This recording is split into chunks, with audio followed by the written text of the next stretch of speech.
இப்போ நம்ம செய்ய போகிறது நம்ம நாட்டோட டிஷ், அதாவது சுட்ட கத்திரிக்காய் மசியல் செய்ய போகிறோம். அதை எப்படி செய்யலாம் அப்படிங்கிறதுக்கு முன்னாடி அதுக்கு தேவையான பொருள் என்னங்கிறத பார்த்துட்டு வந்துடலாம். சுட்ட கத்திரிக்காய் மசியல் செய்ய தேவையான பொருட்கள்: கத்திரிக்காய் 1, சிறிதாக நறுக்கிய தக்காளி 1, கருவேப்பிள்ளை அரை கைப்பிடி அளவு, மல்லி இலை அரை கைப்பிடி அளவு, சிறிதாக நறுக்கிய பச்சை மிளகாய் 2, கிராம்பு சிறிதளவு, சிறிதாக நறுக்கிய இஞ்சி 1 துண்டு, பூண்டு 5 பல், முழு ஜீரகம் 1 டேபிள் ஸ்பூன், மஞ்சள் பொடி 1 டேபிள் ஸ்பூன், மிளகாய் பொடி 1 டேபிள் ஸ்பூன், காஷ்மீர் மிளகாய் பொடி 1 டேபிள் ஸ்பூன், நெய் 2 டேபிள் ஸ்பூன், உப்பு தேவையான அளவு, எண்ணெய் தேவையான அளவு. சுட்ட கத்திரிக்காய் மசியல் செய்ய தேவையான பொருளை பார்த்துட்டு வந்துட்டோம். இப்போ குக்கிங்கை ஸ்டார்ட் பண்ணிடலாம்.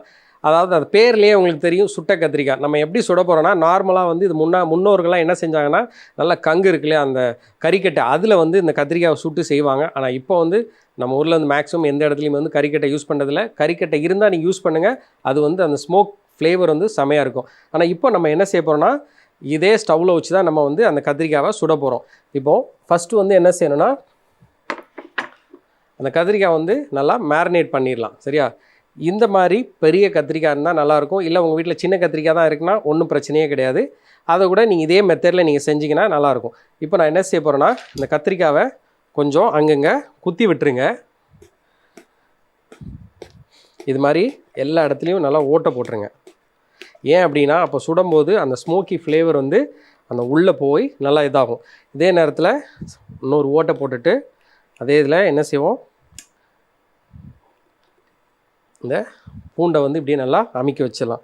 ஏன் அப்படின்னா, அப்போ தான் அந்த பூண்டு ஸ்மெல்லு இந்த கத்திரிக்காய்க்கு கிடைக்கும். அது மசியல் செய்யும்போது என்ன ஆகுனா, சூப்பரான ஒரு டேஸ்ட் வரும்.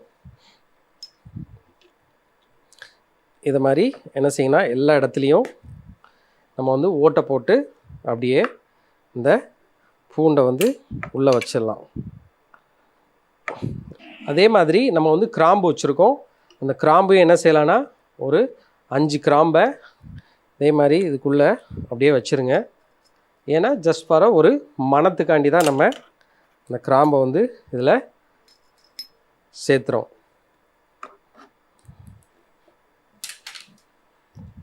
ஒரு சாப்பாடு நல்ல டேஸ்ட் வரணும்னா சில விஷயங்கள் நம்ம கஷ்டப்பட்டு தான் ஆகணும். நம்ம எல்லாமே ஈஸியாக இருக்கணும் அப்படின்னு நினைக்கக்கூடாது. அதாவது வீட்டிலலாம் பார்த்திங்கன்னா புதுசாக எப்போவுமே நார்மலாக என்ன செய்வோம், வீட்டில் கத்திரிக்காய் பச்சடி வைப்போம். இது மாதிரி வைக்கும்போது கொஞ்சம் டிஃப்ரெண்ட்டாக நீங்கள் செஞ்சு பார்த்தீங்கன்னா குட்டீஸுக்கும் நல்லாயிருக்கும். அதே நேரத்தில் நம்மளும் ஒரு டிஃப்ரெண்ட்டாக ஒரு ஃபுட்டை வாழ்க்கையில் செஞ்சு சாப்பிட்டோம் அப்படிங்கிறது இருக்கும். ஸோ இப்போ என்ன செஞ்சுருக்கேன்னா, இது மாதிரி நல்லா அந்த கத்திரிக்காய் எல்லா இடத்துலையும் குத்தியாச்சு. அதே நேரத்தில் பூண்டையும் கிராம்பையும் வச்சுட்டோம். கொஞ்சம் எண்ணெய் சேர்த்துலாம். எண்ணெய் சேர்த்துட்டு கொஞ்சம் மஞ்சள் பொடி,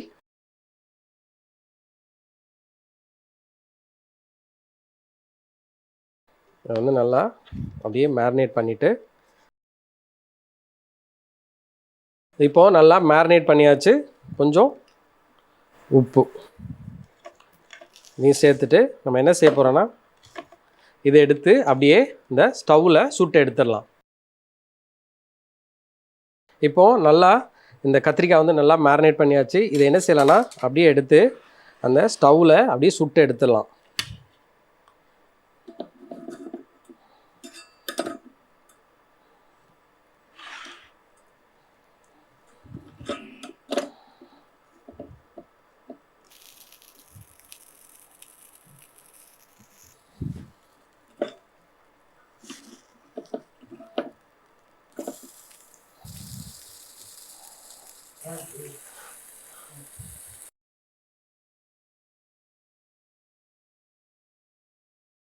இப்போது நீங்கள் என்ன செய்யணும், ஒரு கத்தி எடுத்துக்கோங்க.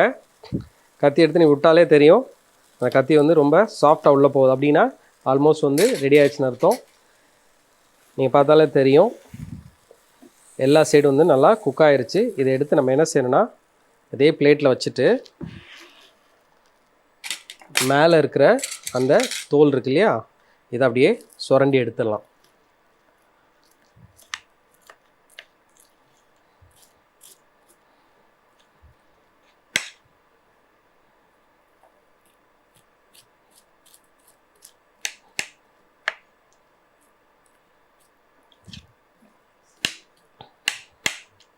இப்போது நம்ம ஆல்மோஸ்ட் என்ன ஆச்சுன்னா மேலே இருக்கு இல்லையா இந்த கருனை அதாவது ஸ்மோக்கான அந்த கத்திரிக்காயோடைய தோலை வந்து எடுத்தாச்சு.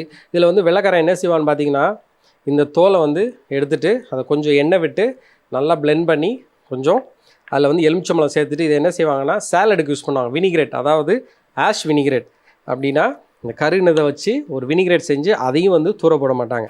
ஆனால் இங்கே வந்து நம்ம வந்து மசியல் செய்கிறதுனால நம்ம அதை யூஸ் பண்ணுறதில்ல. இப்போ என்ன செய்ய போகிறோம், இதை நல்லா ஆறுனதுக்கப்புறம் நல்லா பிசைஞ்சு எடுத்துடலாம். இப்போ ஓரளவுக்கு என்னென்னா அந்த கத்திரிக்காய் வந்து நல்லா ஆறிடுச்சு. இப்போ நம்ம என்ன செய்யணும்னா இதை வச்சு அப்படியே நல்லா பிசைஞ்சு எடுத்துடலாம். இதை வந்து மேஷர் அப்படின்னு சொல்லுவாங்க. இதுக்கு பேர் வந்து பொட்டேட்டோ மேஷர்.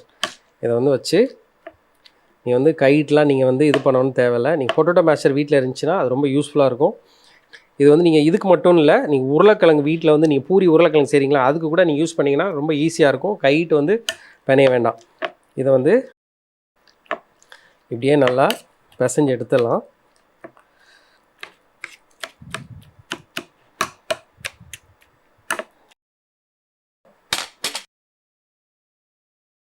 இப்போது இங்கே பார்த்தாலே உங்களுக்கு தெரியும் அந்த பூண்டெல்லாம் பார்த்தீங்கன்னா நல்லா வெந்துருச்சு. நீங்கள் பார்த்தீங்கன்னா அந்த ஒரு மாதிரி பிளாக் கலராக இருக்கு இல்லையா, இதெல்லாம் என்ன ஆயிருக்குன்னா அந்த தீயில பட்டு நல்லா கருகி ஒரு ஸ்மோக்கி ஃப்ளேவர் வந்திருக்கும்.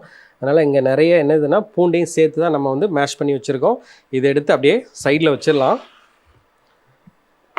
இப்போது நான் வந்து ஒரு மண்சட்டி எடுத்திருக்கேன். அந்த மண்சட்டி வந்து நல்லா சூடாயாச்சு. அதில் நெய் விட போகிறோம். எண்ணெய் விடலை, நெய் வந்து என்ன ஆகும்னா சூப்பரான ஒரு மனம் வரும். நெய் சேர்த்தாச்சு. மெல்ட் ஆனது உடனே இங்கே வச்சுருக்கிற முழு ஜீரகம்,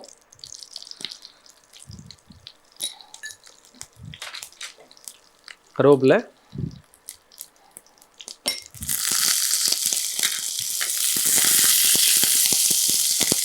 அதோட பச்சை மிளகாய் காரத்துக்கு தேவையான அளவு, இஞ்சி சிறிதாக நறுக்கி வச்சிருக்கிற இஞ்சி, பூண்டு,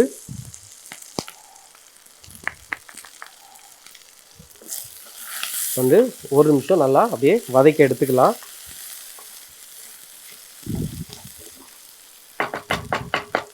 இப்போது ஒரு நிமிஷம் ஆயிடுச்சு. இதில் நான் என்ன செய்ய போகிறேன்னா வெங்காயத்தை வந்து சின்னதாக கட் பண்ணி வச்சுருக்கேன், அதையும் இதில் சேர்த்துலாம். நல்லா மிக்ஸ் பண்ணி விட்டுட்டு ஒரு 2 நிமிஷம் அந்த வெங்காயம் வந்து நல்லா வதங்கி வர வரைக்கும் நம்ம வெயிட் பண்ணலாம்.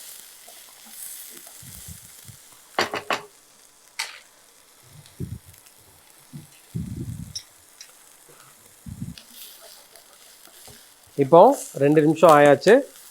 அந்த வெங்காயம் வந்து நல்லா வதங்கிருச்சு. இதில் நான் சிறிதாக நறுக்கி வச்சுருக்கிற இந்த தக்காளியும் சேர்த்துலாம்.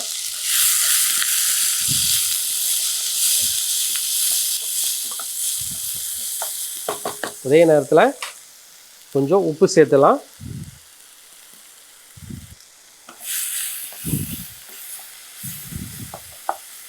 ஒரு 2 நிமிஷம் நம்ம வெயிட் பண்ணலாம். இப்போது அந்த தக்காளி அந்த வெங்காயம் நல்லா வதங்கிருச்சு.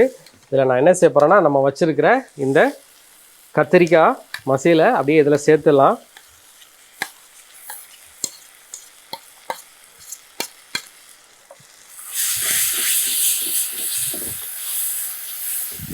நீங்கள் வந்து இதை வந்து இப்படியே இதே மாதிரி கூட்டாக கூட நீங்கள் வச்சு சாப்பிட்லாம். நீங்கள் வந்து என்ன செய்யுங்கன்னா நல்லா அப்படியே நல்லா இடித்து விட்டுருங்க, நல்லா கிளறிக்கோங்க. அந்த தக்காளியும் அந்த கத்திரிக்காய் அந்த வெங்காயம் எல்லாம் என்ன செய்யணும்னா ஒன்றோட ஒன்று நல்லா சேரணும். இப்போது கொஞ்சம் காரத்துக்கு தேவையான மிளகாய் பொடியும் சேர்த்துலாம். காஷ்மீர் மிளகாய் பொடி,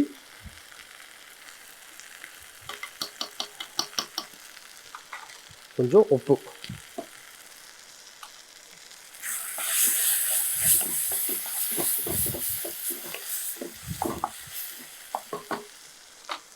கொஞ்சம் தண்ணி சேர்த்தலாம்.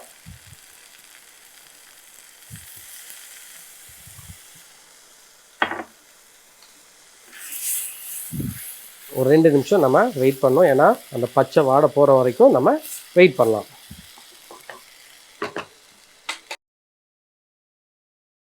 இப்போது நம்மளுடைய இந்த சுட்ட கத்திரிக்காய் மசியல் வந்து ரெடி ஆகிடுச்சு. கடைசியில் மல்லி இலையை போட்டுடலாம். இதை எடுத்து அப்படியே என்ன செய்ய போகிறோன்னா அப்படியே பிளேட் பண்ணிடலாம்.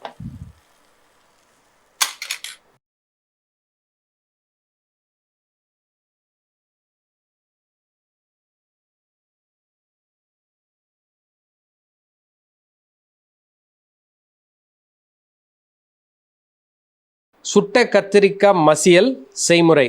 முதல்ல கத்திரிக்காயை எடுத்துக்கலாம். அந்த கத்திரிக்காயில் கத்தியை வச்சு நல்லா ஓட்டை போட்டு விட்டுட்டு அந்த ஓட்டையில் முழு பூண்டையும் கிராம்பையும் சேர்த்து நல்லா வச்சுட்டு கொஞ்சம் எண்ணெயை விட்டுட்டு அதோட உப்பும் மஞ்சப்பொடியும் சேர்த்து நல்லா தடவிட்டு அதை எடுத்து கேஸில் நல்லா சுட்டு எடுத்துடலாம். அது நல்லா சுட்டு வந்ததுக்கப்புறம் மேலே உள்ள அந்த சுட்ட தோலை தனியாக எடுத்துகிட்டு நல்லா பிசைஞ்சு தனியாக எடுத்து வச்சுருங்க. மண்சட்டி எடுத்துக்கோங்க. அந்த மண்சட்டி நல்லா சூடானதுக்கு பிறகு நெய் சேர்த்துலாம். அந்த நெய் மெல்ட் ஆனதுக்கு பிறகு சீரகம், கருவேப்பிலை, பச்சை மிளகாய் இதையும் சேர்த்து இஞ்சி பூண்டையும் சேர்த்து நல்லா வதக்கிட்டு அந்த இஞ்சி பூண்டுடைய பச்சை வாடை போனதுக்கப்புறம் வெங்காயத்தையும் சேர்த்து 2 நிமிஷம் வதக்கிட்டு பிறகு தக்காளியும் சேர்த்து 2-3 நிமிஷம் நல்லா வதக்கி எடுத்துருங்க. அந்த வெங்காயம் தக்காளியுடைய பச்சை வாடை போனதுக்கப்புறம் பிசைஞ்சு வச்சுருக்கிற அந்த சுட்ட கத்திரிக்காய் மசியலை அதில் சேர்த்து நல்லா கிளறி விட்டுருங்க. கடைசியில் வத்தப்பொடியும் காஷ்மீர் மிளகாய் பொடியும் தேவையான அளவு உப்பையும் சேர்த்து நல்லா கிளறி எடுத்துடலாம். கடைசியில் மல்லி இலையும் சேர்த்து மிக்ஸ் பண்ணிடுங்க. இப்போ சூப்பரான ஒரு சுவையான சுட்ட கத்திரிக்காய் மசியல் தயார்.